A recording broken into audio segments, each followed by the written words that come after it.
Hi and welcome to Hardy Classics, and this morning we're taking this fantastic little Morris 1000 van out for a test drive.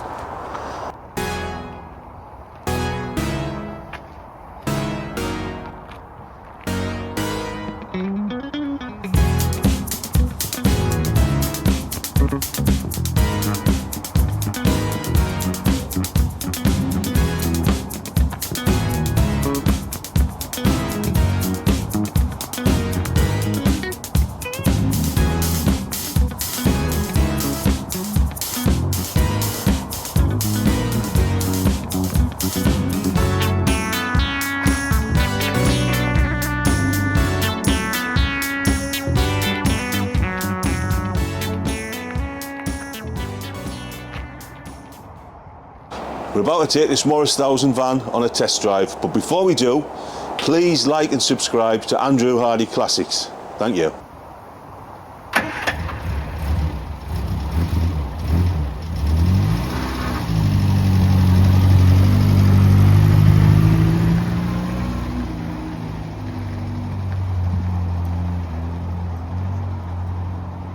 And we're off in our 1971 Morris Minor post office van.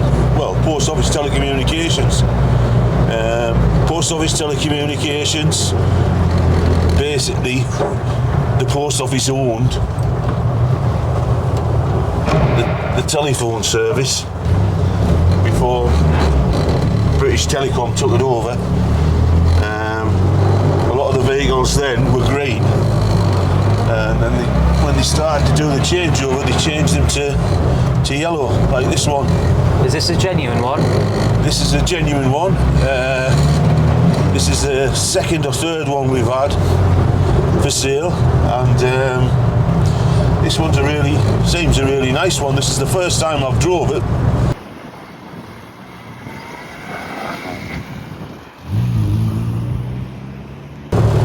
But none of these vehicles drive like modern vehicles, Patrick. No? No. I really think that today's drivers should take a lesson in one of these vans or cars, and I think it'll make them a better driver, because you've got to think of everything you're doing. You've got to think before you do anything, before you change gear, before you change direction, before you come to a hill. You've just got to think of what you're doing all the time. Changing gear, so is it just a conventional gearbox? It's a 4-speed gearbox, but first gear in this van, I'm sure, is the crash gear, so that means you have to be virtually stopped to put it in gear, or double clutch to put it in gear. Okay, and steering it, is the turn circle like? Steering, there's no power steering. There's a huge steering wheel. This van's fitted with a huge steering wheel.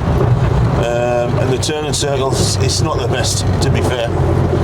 Are all the pedals conventional?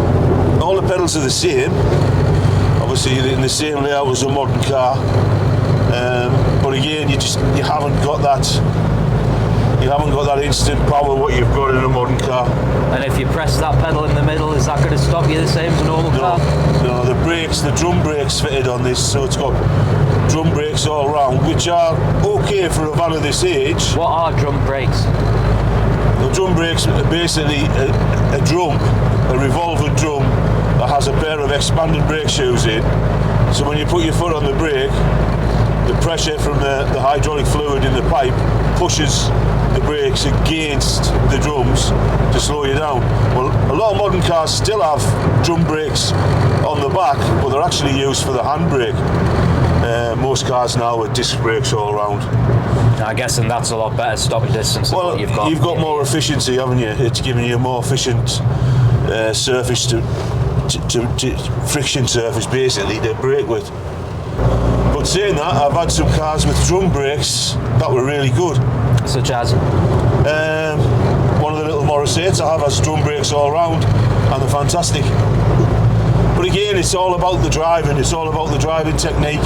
You've got to think, you come to a crossing like this in a modern car, you can give yourself 10 or 15 metres, vision. With this, you've got to have you've got to be looking a long way in front to be able to press that brake to know you're going to stop.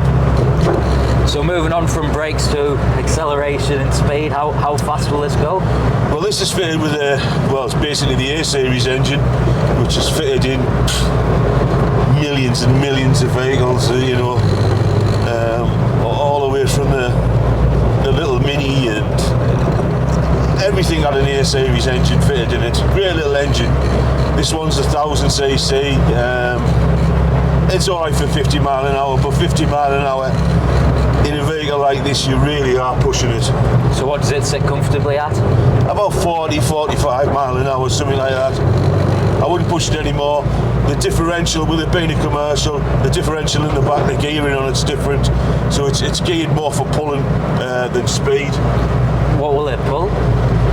This one I think's about 600 weight in old school weight, which is about a quarter of a ton, something like that.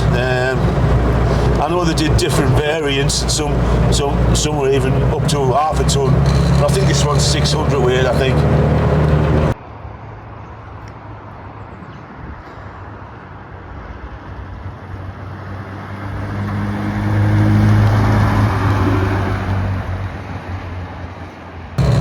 You've already alluded to it briefly, but what's it like inside the cab? It looks a bit of a tight squeeze with the steering wheel. Well, it's a bit of a tight squeeze for me because I'm a big guy, I'm 6 foot and I'm not the slimmest of people. Before anybody says anything in the comments. Or on the video. Or on the video, yeah. Steering wheel, like I say, it's a huge steering wheel. So if you were a thin kind of guy, you'd still be struggling with this wheel. What about room from hitting your head off the top? Yeah, we haven't got much room, like I say. My head's on the top of the headline in here. I'm just under 6 foot, so my head's... If I actually straightened my head up, I wouldn't be able to see where I was going, so I'm driving stooped over. Good thing you don't straighten your grey hair up, otherwise it will be touching. I know. So the driving position's not the best for a big guy. It's also quite loud in the cab, it seems. It's also loud because it's got obviously no sound ending in the cab. And it would have even been louder in the day when it was full of tools.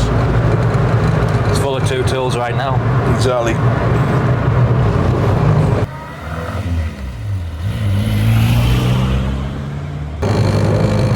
The one thing you can say about these little vans is they were so simply engineered.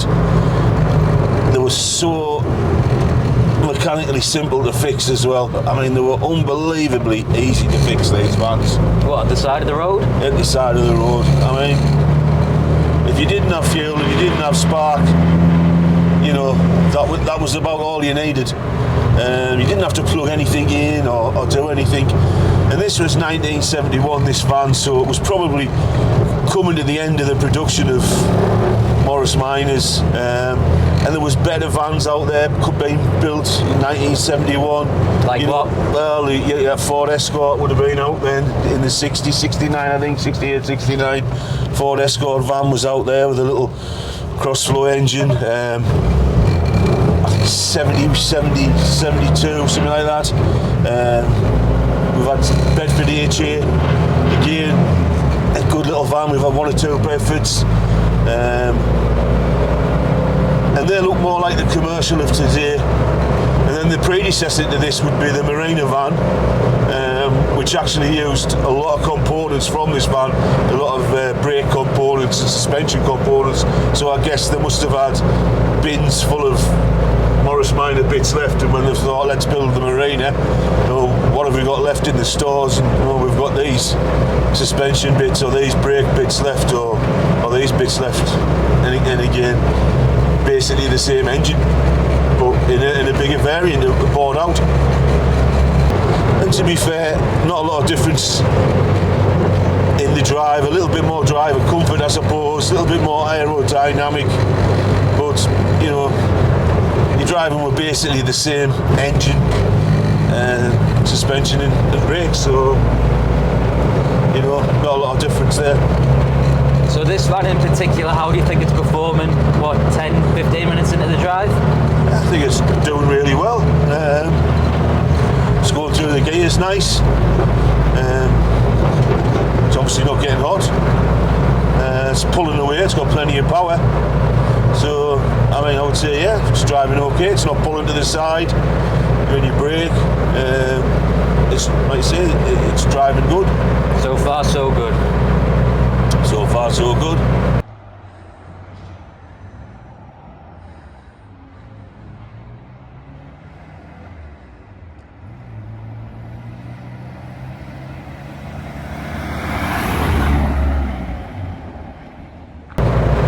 You'd say the Morris Minor, it's a pretty iconic looking vehicle in general, not just the van.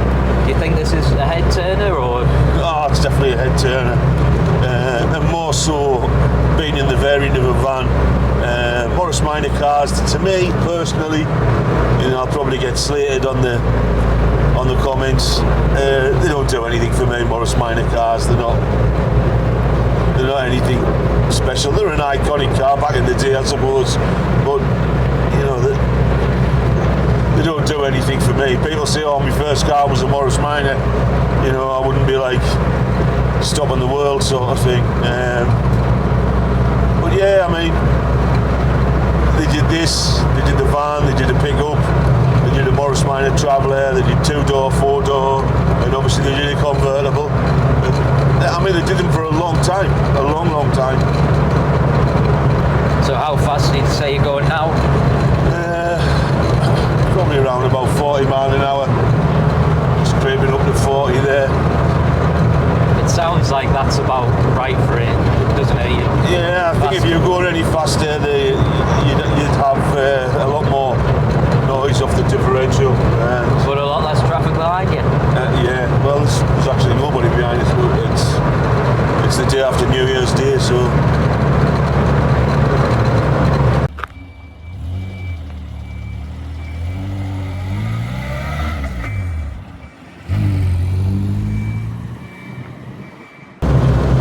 What's the modern equivalent of this van?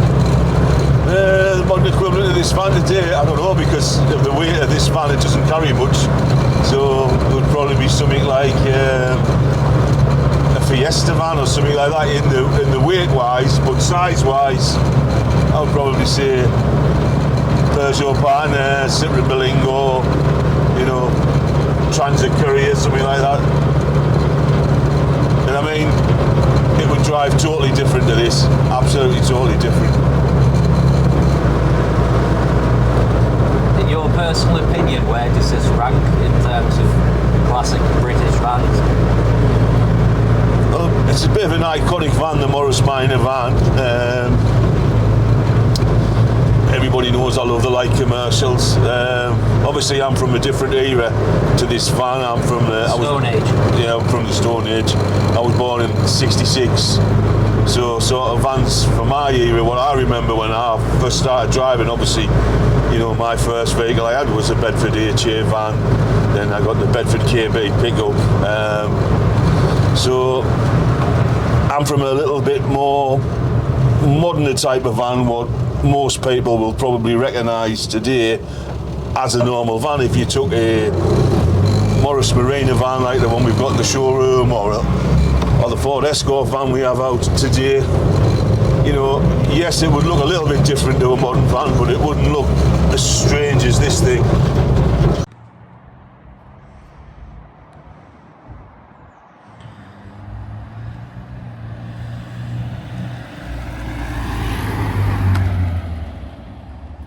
So what are your plans with this van? Is it up for sale, or are you keeping it, or what? I had one of these years ago, exactly the same as this van, same colour, but at the back it was filled with the engineer's tools, and it was kind of like a mobile museum, really. In fact, it went to a museum. We sold it in Derrick's auction, and it went down. Derrick Matheson. It went down to the Scarborough Fair collection. Obviously, the self-explanatory there down in Scarborough. He has a guy down there has a big museum, and you'll see it in that museum. I never thought I'd be able to buy another one, so obviously there's one here. I'm going to put it up for sale. It hasn't got the tools in the back, but I don't think that's a disadvantage, because I think anybody who buys it, the van's pretty much all there. It's got a couple of little bits of marks on the paintwork here and there. If you were finicky, you could get them done, but it doesn't really need it. So there's not a lot to do, to the van itself, but to add value and, interest to the van, you could get yourself a little hobby buy, starting to collect ex-GPO tools, which are still available if you go on eBay or Marketplace. There's always, a GPO engineer's tools for sale. I mean, you've got a good start with the set of ladders on the top. The van comes with the ladders, the original ladders. But in the back, like I say, you can fill it up with all the old phones and everything, and uniforms. You can, it would give you a bit of an interest, really, wouldn't it? If you took it to a car show, you would definitely get people looking at it and talking to you.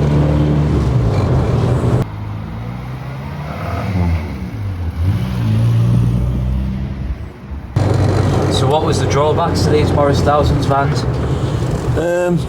Drawbacks probably bodywork, like all things that were made in the 60s and 70s. We didn't have the underbody protection, or the paint techniques that we have today. A lot of these vans, especially these, would have been supplied to the customer in primer.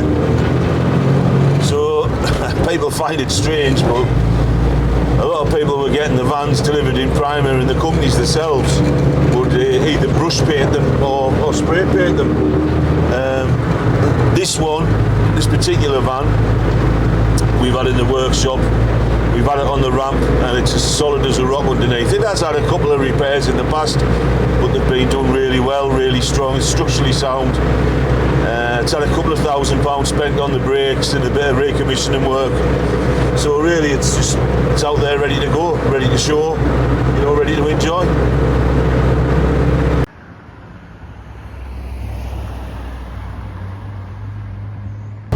So is there any disadvantages for running vehicles of this age?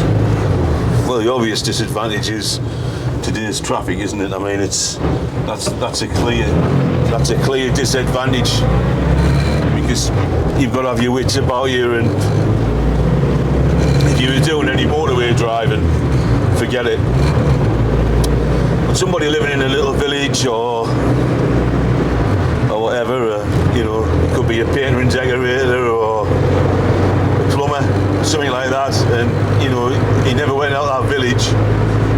What better advertising is there than this little van with your name on the side, and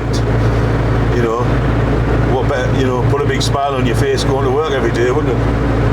People would talk to you, and obviously by talking to people you would engage with them, and there'd be a chance there you'd get yourself a bit of work. So it has advantages that way, but like I say, disadvantages would be today's modern traffic.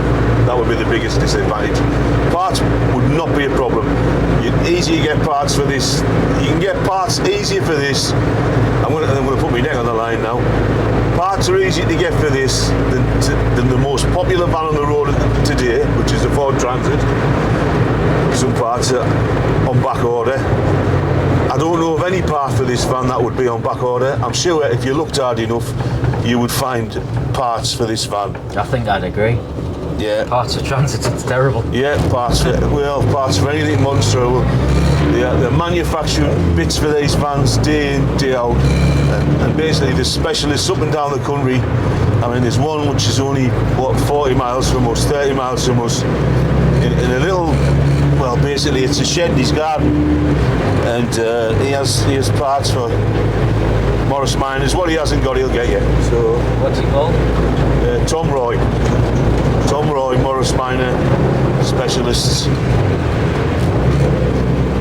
Like I say, there's loads of little specialists like that, up and down the country, specialising in Morris Minor, because they are such a popular classic, and they did make so many of them. Now we're coming up with this roundabout here, and like I've just said to you before, this is the disadvantage of this van, modern traffic. And if we we turned left or right here and we went down the motorway, I'm sure we'd be in for a big shock, to be fair.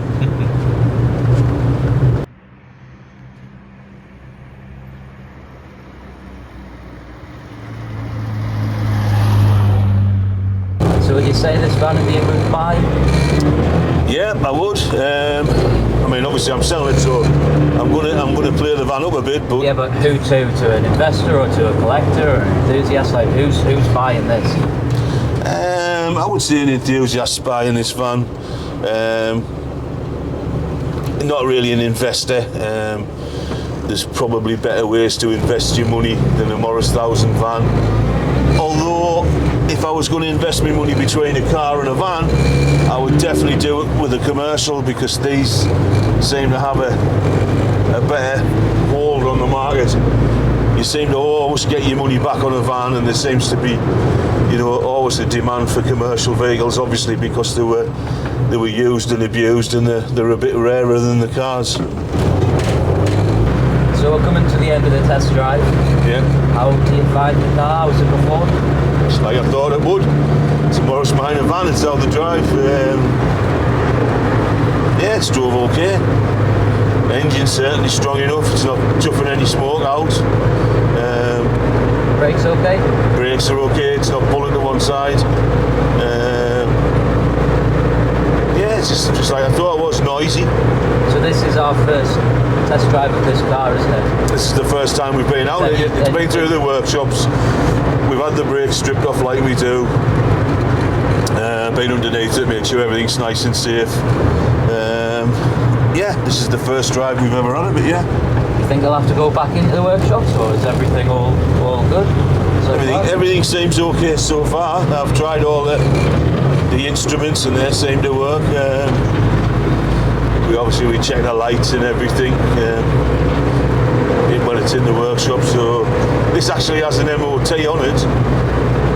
I think it's till February. Although it doesn't need an MOT, it's MOT exempt. So yeah, it's pretty much sorted, pretty much ready for someone to come and buy, like I say, and kit the back out.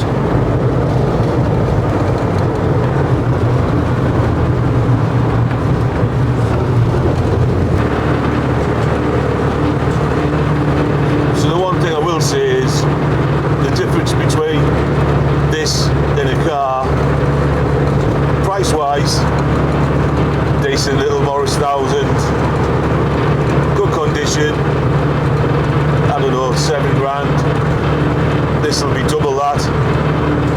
But you take this to a car show and you take a Morris 1000 to a car show, double the people will be attracted to this van as what they will to the car, and you will always get your money back on the van. And you'll have had free advertising if you get a sign written for the amount of time you've had it. So, bit of a no-brainer really to buy a van. Well, we're on the home straight now. Back off the test drive. Like I say, van's drove exactly like I thought it would. Modern traffic heading towards you, lunatics who can't drive, obviously. There you go. A fellow commercial driver. Obviously somebody with some sense. So there you have it. Morris Minor. Post off this van.